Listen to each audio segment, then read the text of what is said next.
Hakim-Hakim bab 13. Orang Israel berbuat jahat lagi di mata Tuhan, lantas Tuhan menyerahkan mereka ke dalam tangan orang Filistin selama 40 tahun. Pada waktu itu, ada seorang lelaki bernama Manoah daripada keturunan Bani Dan dari Zora. Istri Manoah ini mandul dan tidak memberikan zuriat kepadanya. Muncullah malaikat Tuhan menampakkan diri kepada perempuan itu, lalu berkata kepadanya, "Memang engkau mandul dan tidak melahirkan anak, tetapi engkau akan mengandung dan melahirkan seorang anak lelaki. Maka peliharalah dirimu, jangan minum air anggur atau minuman keras, dan jangan makan sesuatu yang haram. Sebabnya engkau akan mengandung dan melahirkan seorang anak lelaki, dan tiada pisau cukur yang akan menyentuh kepalanya. Anak itu akan menjadi seorang penazar Allah, dan dialah akan mula menyelamatkan orang Israel daripada tangan orang Filistin." Lalu perempuan itu datang kepada suaminya dan berkata, "Seorang hamba Allah datang kepadaku, dan rupanya seperti malaikat Allah, amat mengagumi. Aku tidak bertanya dari mana datangnya, dan dia tidak memberitahu namanya kepadaku.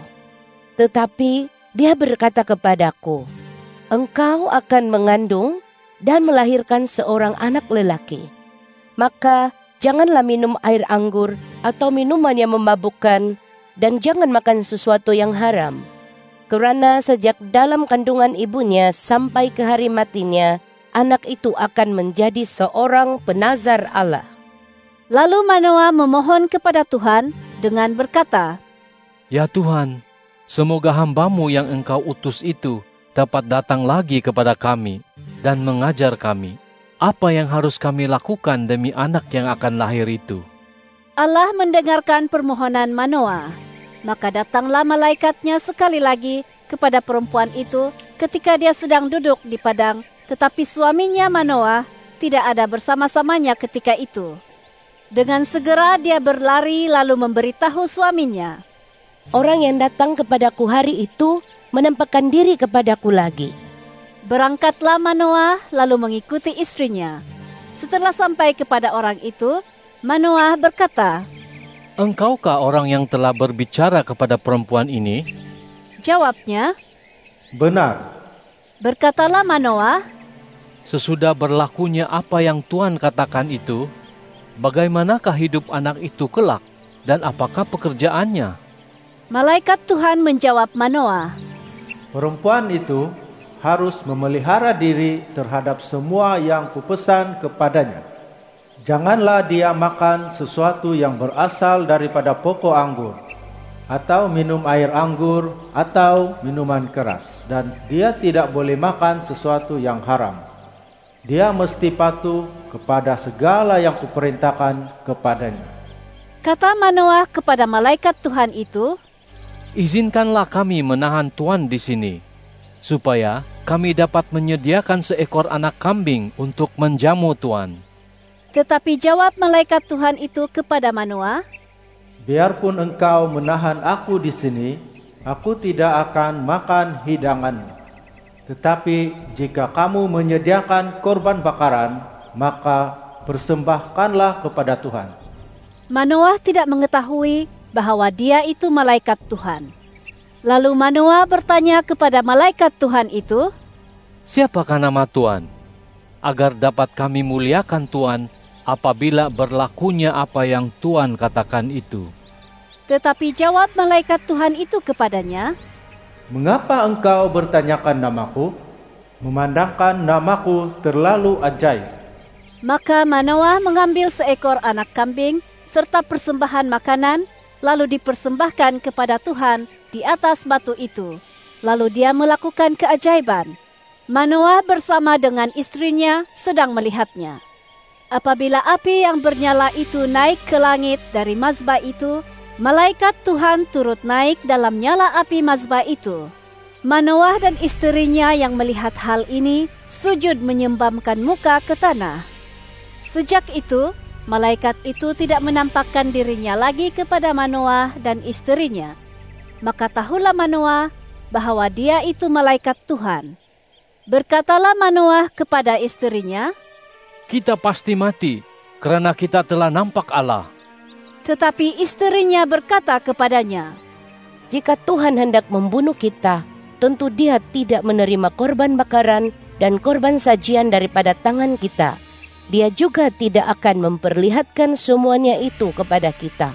Dan Dia juga tidak akan memperdengarkan hal-hal yang sedemikian kepada kita pada waktu ini. Maka perempuan itu melahirkan seorang anak lelaki dan menamakannya Simson. Anak itu bertambah besar dan Tuhan memberkatinya. Mulailah roh Tuhan menggerakkan hatinya di Mahanedan yang terletak di antara Zora dengan Esitaol.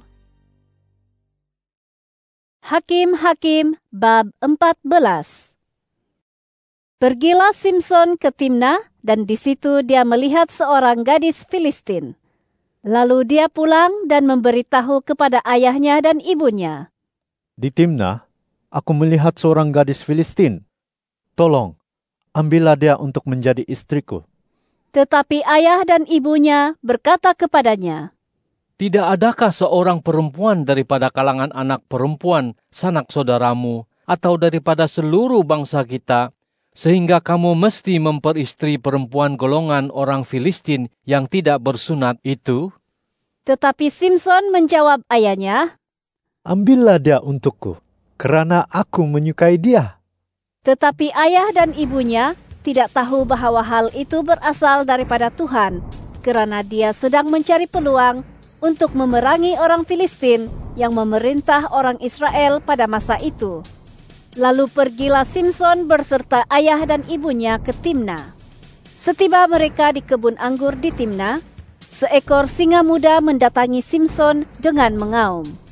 Maka berkuasalah roh Tuhan atas Simson, sehingga dia yang tiada sesuatu senjata di tangannya mampu mengoyak singa itu, sebagaimana orang mengoyak anak kambing.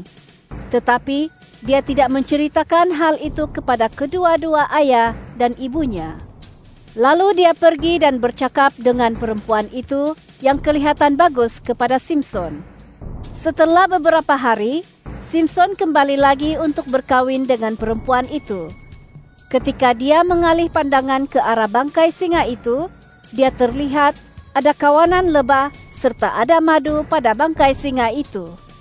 Maka dia mengeruk madu itu ke dalam tangannya dan memakannya sambil berjalan terus.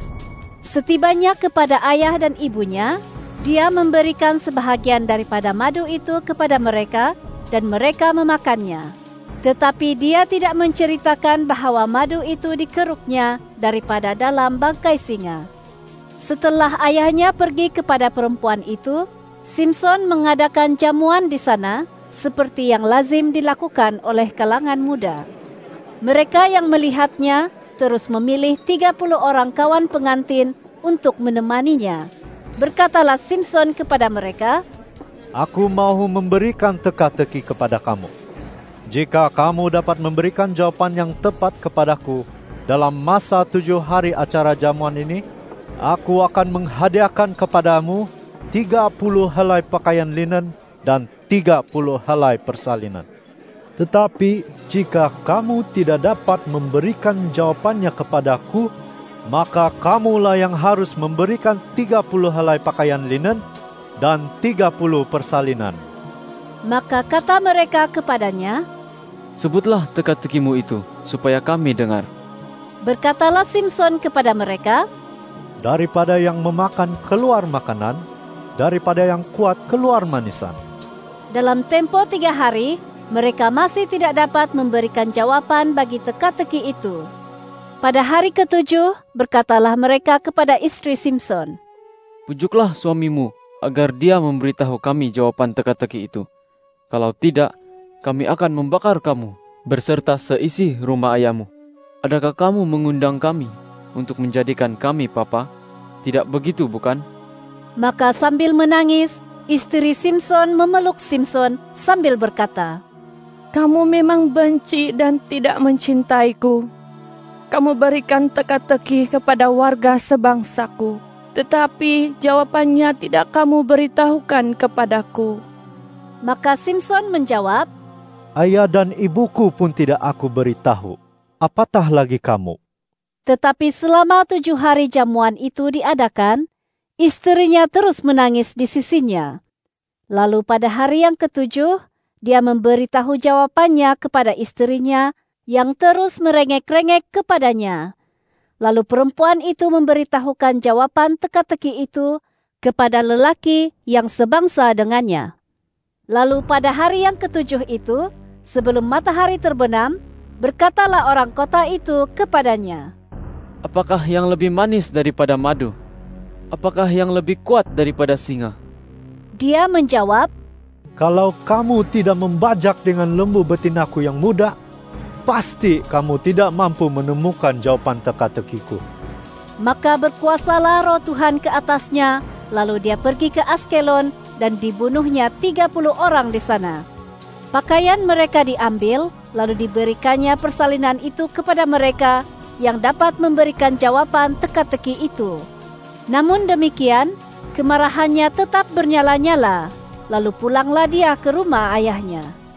Maka istri Simson itu diberikan kepada kawannya, yaitu bekas pengiring pengantinnya.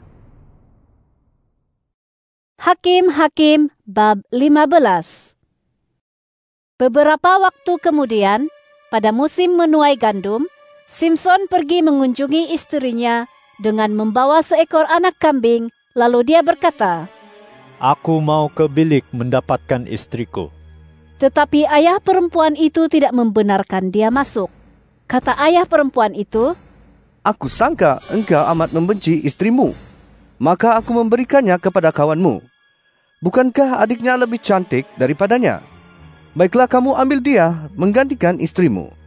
Lalu Simson berkata kepadanya, "Kali ini aku tidak bersalah terhadap orang Filistin, apabila aku mendatangkan bencana ke atas mereka."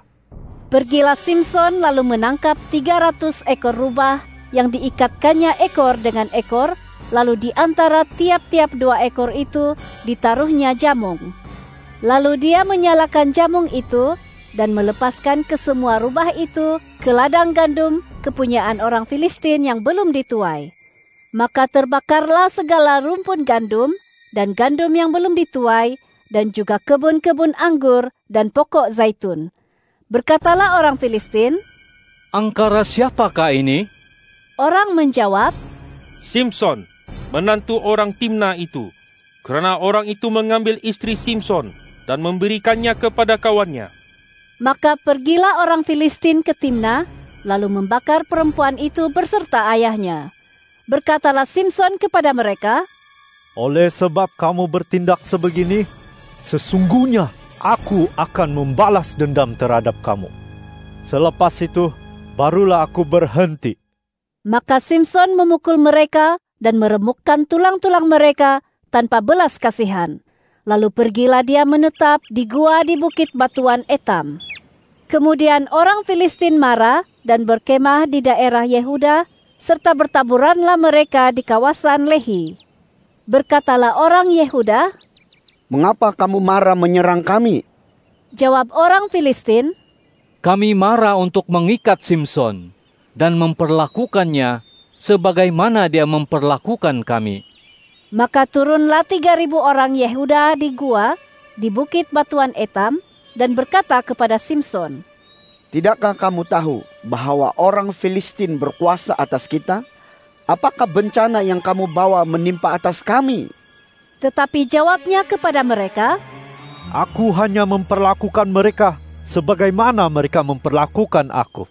Kata mereka kepadanya, "Kami datang ke sini untuk mengikat dan menyerahkan kamu ke dalam tangan orang Filistin." Tetapi jawab Simson kepada mereka, "Bersumpahlah kepadaku bahwa kamu sendiri tidak akan menyerang aku." Lalu berkatalah mereka kepadanya, "Tidak, kami hanya mahu mengikat kamu dan menyerahkan kamu ke dalam tangan mereka. Tetapi kami memang tidak mahu membunuh kamu." Lalu mereka mengikatnya dengan 2 tali baru dan membawanya dari bukit batuan itu. Setibanya di Lehi, semua orang Filistin mendatangi Simson dengan bersorak-sorai. Maka berkuasalah roh Tuhan ke atasnya. Tali-tali pada tangannya menjadi seperti batang rami yang telah habis dimakan api, dan segala ikatan hancur tanggal daripada tangannya. Simson menemui tulang rahang keldai yang masih baru, lalu digenggamnya tulang rahang itu, lantas 1.000 orang dipukul hingga mati. Berkatalah Simson, "Dengan rahang keldai ini, ku buat timbunan demi timbunan. Dengan rahang keldai ini, ku pukul mati 1.000 orang." Setelah berkata demikian, dia melempar tulang rahang itu daripada tangannya. Tempat itu dinamakannya Ramat Lehi. Ketika itu, dia berasa amat haus. Lalu berserulah dia kepada Tuhan, "Melalui tangan hamba-Mu ini, Kau berikan kemenangan yang besar. Tetapi kini, adakah aku akan mati kehausan dan jatuh ke dalam tangan golongan orang yang tidak bersunat itu?" Lalu Allah membelah liang batu di Lehi itu, dan daripadanya keluarlah air. Simson minum dan menjadi kuat dan segar semula. Maka dinamailah mata air itu En Hakuri, mata air orang yang berdoa, yang sampai sekarang masih ada di Lehi. Maka Simson memerintah sebagai hakim selama 20 tahun atas orang Israel dalam zaman orang Filistin.